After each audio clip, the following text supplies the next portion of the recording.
pajtimi i plot, një lloj konsenzusi që në Kosovë dhe në politikë është pak e problematike gjendet, po për Gjinin ka ekzistuar një lloj që kur ka qenë dyshim më i suksesshëm, më i aftë me një farë forme, më karizmatik në raport me publikun, pra si nën kryetar i partisë. A mund të jetë nish i suksesshëm Gjini në një subjekt politik që alfa dhe omega është Ramush Haradinaj? Po, vazhdon tjetë.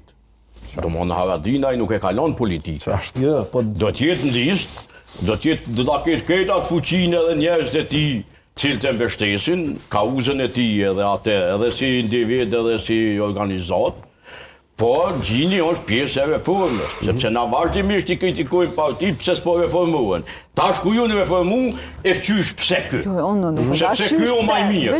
Na nuk e di, me dy në elektorati ku na kanë po me votu ma shumë, por Haradinaj, do më në listë, me Ardian Gjinin si bazës të listës, si kandidat për nishin e partisë në listë, do t'jetë të ishi pozitive, unë e menoj. Mos harrojmë që zotëri Gjini ka fituar 2 palë zgjedhje në Gjakov. Gjini për formatin politik Gjini, do më hona kemi folë edhe herave tjera, është një që është pjesë të gjitha proceseve, do të thotë, edhe luftar, edhe politikan, edhe pjesë të delegacionit të vjenës për pavarësi edhe shtetarë me një fjallë, deputet, minister, kryetar komune.